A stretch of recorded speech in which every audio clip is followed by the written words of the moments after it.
What's going on, peoples? Welcome to Trill Talk, 20-minute chat with DV. Um, just a quick little video, personal video, one-on-one with me. I don't have my bros with me.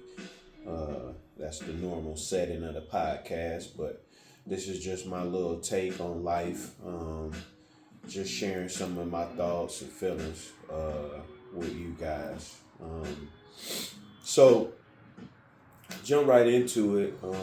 Last couple of talks I've been sharing a lot about really finding yourself and finding balance and things of that nature.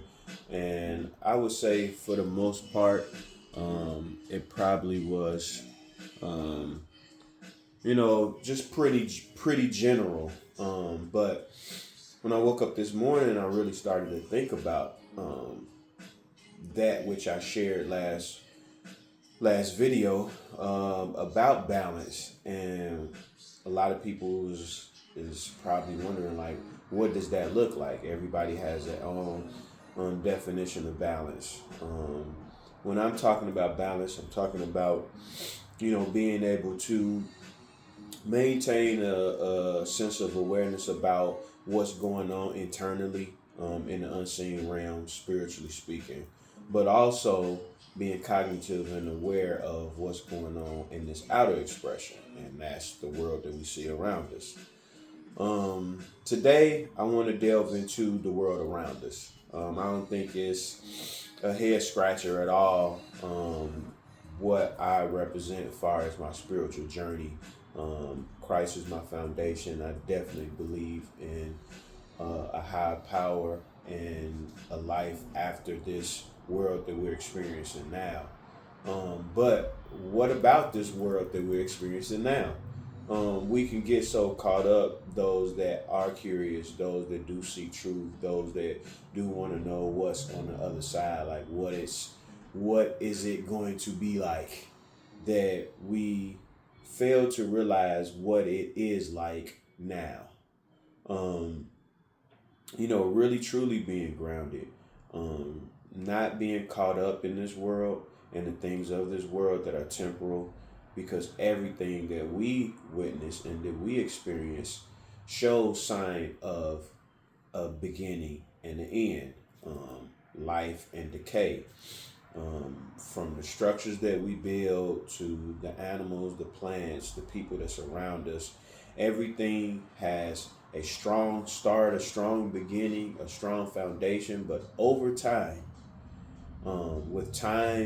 with use, with abuse, these things begin to break down. The actual molecules themselves begin to break down, and uh, they can cease to exist in what we experience in this outside experience, this outside awareness of what's going on around us. So, how do we balance that? Do we adopt Solomon's saying of everything is meaningless under the sun? No, I don't necessarily track with that. Everything is not meaningless. It has a meaning. It has an understanding. The understanding might just not be predicated to what's going on right in front of you. The meaning could be something deeper. Your marriage, the job that you were on. You lost your keys the other day. Shout out to Nate Dogg, my cousin. We were talking about that. He lost his keys the other day. Every situation and circumstance and things that we experience, our goals, our failures, our disappointments, all of these things may seemingly be meaningless under this sun, the physical sun, meaning that they come and they go. It happens and then we move on, and it's the past. You can't go back, you can't change, you can't fix it, you can't do anything about it. But it could be a deeper, more esoteric meaning behind the situations that we experience, that if we are aware on both sides of the scale, that can help us in the longevity of our existence and our continual progression. Even when those things fade and become nothing but distant memories, it can have something that can be profound in a next chapter or next phase in your life. So, uh, it's not. And I've been learning that. I've been learning to be just a little bit more observant of the space that I'm in. Let's just take, for instance, now. The space that I'm in now is sitting on my chair in my living room, in my house, by myself, talking to a phone. You know, um, got a little soft music playing in the background, got some incense burning, so I can smell. I like that smell. Um, behind the camera is my patio window, so I'm looking out right now and I see a not so blue sky. It's a little cloudy today, but the clouds are still nice. The sky is still clear. I see just over my railing, I see the start of the treetops, as it works its way down to the ground. I hear the busy cars moving back and forth across the road. I'm aware. All of this stuff is going on around me right now. What does that mean? Well, if you're not rightfully paying attention to certain things, maybe it means nothing. But I try to be more, you know, cognitive of what's going on around me because you never know what you'll learn. Um, it could be a fly on the wall, and I do this. I pay attention to, I do a lot of walks, nature walks, and things of that nature. And I do. If I'm walking and a little beetle, a bug, or a worm, or a caterpillar starts to walk across my path, I stop and I pay attention to it and I observe it. You know, why? Is it just because of my fascination? No, it's just because I'm aware that that happened at that particular moment. You know, it's not like a swarm of caterpillars is just all over the place. No, out of this, large field that I'm walking in, where there's nothing but shrubs and sticks and bushes and trees, this one caterpillar shows up in my life at this right time, crosses my path at that exact moment. Should I just overlook it? No, maybe it's meant for me to observe it. So I got my phone. I talk a lot about my Samsung should give me some money, man, because I'm always shouting out my Galaxy 24. I love this phone. But I zoom in, man. I zoom in on it, and I'll kind of record it, and I go back and I look at it. And, sometimes I'm just amazed at the beauty of all of the different creatures that God created. But sometimes I watch their movements. I watch, what they're doing. Ants. I really love ants. Me and my brother used to play and collect ants when we was kids, man. But man, just how they're working and they're working together as a team and they're saving up and storing up because they know that winter is approaching and it's going to be hard to get food. So they save up. Maybe that might be a lesson for one of us that suck at saving. You know what I mean? That don't think about that don't put away. And I'm just using that as a just open example. But the point that I'm making is I've been learning how to just pay more attention to the things that are going on around me, how it's affecting me, how it's affecting other people that's around me. Also, just enjoying the grounding moments, enjoying the things that I do. I'm huge with working out. I used to be a fitness trainer certified some years ago. But I like to say that I'm, adamant about my health and taking care of my temple. But I learn a lot. I learn a lot from the development of our body, the healing of our body, putting the right things into our body, the perseverance and discipline that it takes to overcome what's hard. It's not easy sometimes going in the gym. I mean, you can think about the the aftermath of the results of working out. You get stronger, you look better, you feel better, you have more energy. You're preserving this body a little bit more as you age. But to get to that point, it takes some work. It takes, hey, I really want to just get off work and just go home and lay on the couch and watch TV. I don't want to drive to the gym. I don't want to deal with traffic. I don't want to deal with people in the gym. I don't want to, and I don't want to do the work. How many times have we went to the gym by yourself, because you don't have a partner or anybody there's motivating you, and you got the routine, you need to do this routine, but you skip that last set, or you don't give it your all, or man, that weight was really light. I mean, you were repping the mess out of it, but you were set to go heavy, and you don't increase it and go heavy because you don't want to feel that stress, that strain, or that pain. You know, a lot of times that happens. We have to realize that in order to experience the joys of life, you got to experience the pain first. There's no way for you to be able to grasp what it really means to experience true joy or true peace or true love if you haven't endured the opposite of that. It's on the same plane, just on a different varying degree. So it's through those things that I learn the lessons. My kids, man, they hate it because everything's a lesson, man. They come to me with an issue or a problem or something happened, or this friend said this, or they want to buy that, and this didn't go like how you want. I'd be like, well, what lesson did you get from it?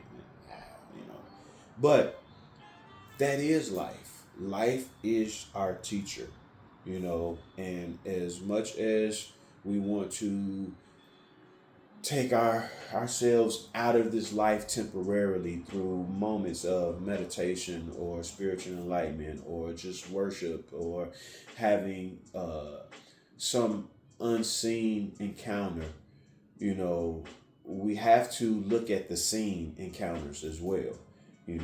God is always speaking. He's speaking in our dreams as we sleep, when we close our eyes, but he's also speaking to us through the experiences and the situations that surround us. So grounding, that's a big part of being balanced. You look at the definition of grounding, if y'all look it up or whatever, usually it's going to talk about like actually grounding, like going out, taking your shoes off, going outside, becoming one with nature, putting your feet on the ground and just, absorbing nature, from a physical standpoint, I would say that is sound when it comes to grounding. But to me, grounding goes a little bit more further. Grounding is not just being one with nature or taking your dog for a walk or bathing in the sun. Grounding is being in the line at the grocery store and talking to the lady that's behind you, complimenting her dress or her jewelry, or, making little googly eyes at the kid in the back in the buggy, just interacting with people, telling the cashier, hey, have a blessed day. That happened a few times where, I get in the habit of saying that to people, man, you have a blessed day, and I kind of religiously say it and don't even realize how impactful those words can be to somebody.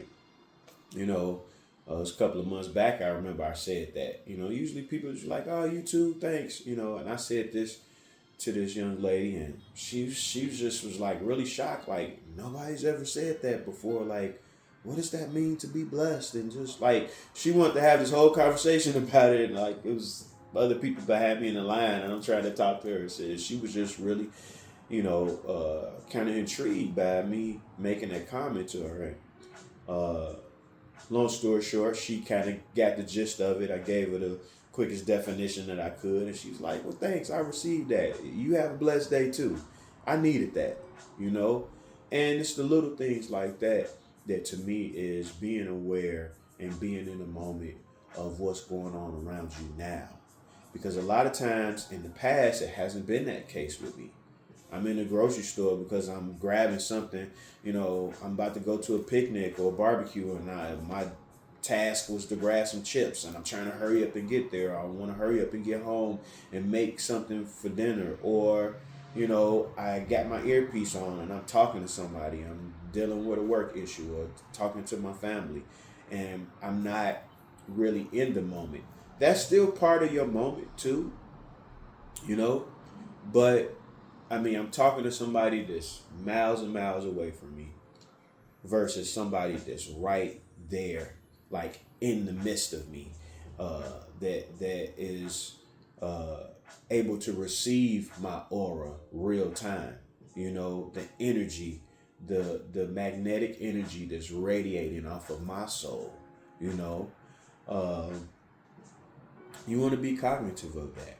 You know, we have a lot of different energetic fields. This is scientific, you know, but spiritual at the same time.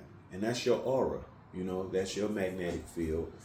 We are magnetic and electrical, magnetic, So, our electricity is vibrating to other people, you know, but our magnetic cells, which drawing people towards us, is also radiating, and that's the aura that you walk around with all the time. Well, based off of your emotions and your feelings and the thought patterns of your brain, that's electrical, right? That affects your aura. And when that affects your aura and you get close to somebody, that person is, you know, inadvertently affected by your aura, It's almost just like, when a negative person walks in the room, you chilling at work or whatever, and that person is just always negative, walks in that room, everybody feels it, especially if that person is radiating that type of energy. But you also know when that person has changed. If they're known to always be negative, but something good happened to them that morning and they have a different sense, they don't even have to say anything. You can feel it. You can feel it. And eventually you'll be like, man, what's going on, man? How you doing today? And then they'll let you know, oh, man, this happened, And it brings a different energy to the room, like, wow, normally you come in here and you don't never have nothing positive to say, but when somebody that switches that frequency and vibrates or radiates that type of magnetic energy, now you actually want to talk to that person. A person that normally you'll get up and you walk out the break room as soon as they come in, That's all part of this being balanced, this grounding, Where the balance comes in at for me is when things are happening to me that may be perceived as negative, when things aren't going right, those are the times that you can this is the balance, switch over to the spiritual side and use the truth that you know about who you are, the walk that you are, what your purpose is, and what you have inside you to radiate to others. That's when you tap into that energy, because now you can actually potentially change the trajectory of that situation, because you're not focusing on that negative and you're not letting that negative now, in fact, impact you internally and spiritually. You balance it out. You be that light in a dark room. You turn all the lights off in the room, right? No windows, no doors, everything is shut. It's completely dark. And you light a candle. Hey, that candle, that light may not be bright enough to illuminate that whole entire room. But guess what? Wherever that light goes in that room, whatever is dark in that room, it begins to come into a illuminated state, So you don't have to be the brightest light in the room. Just be that light in the room and take that light with you everywhere you go, and don't let the darkness that's all around you snuff that light out.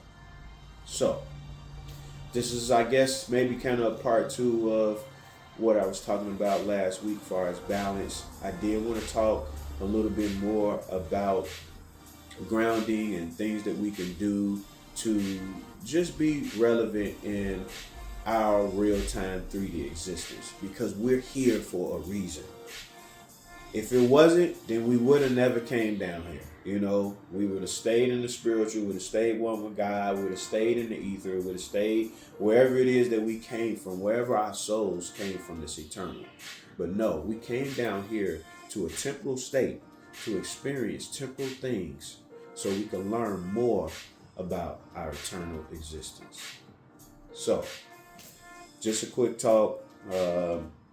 I love you guys. I hope you guys are enjoying your weekend.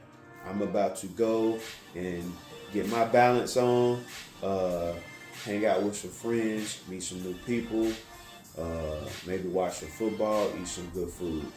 You know, enjoy life. You know, life is meant to be enjoyed and cherished, the good and the bad. You just learn from what's negative so you can create a positive outcome. So, talk to you guys next time.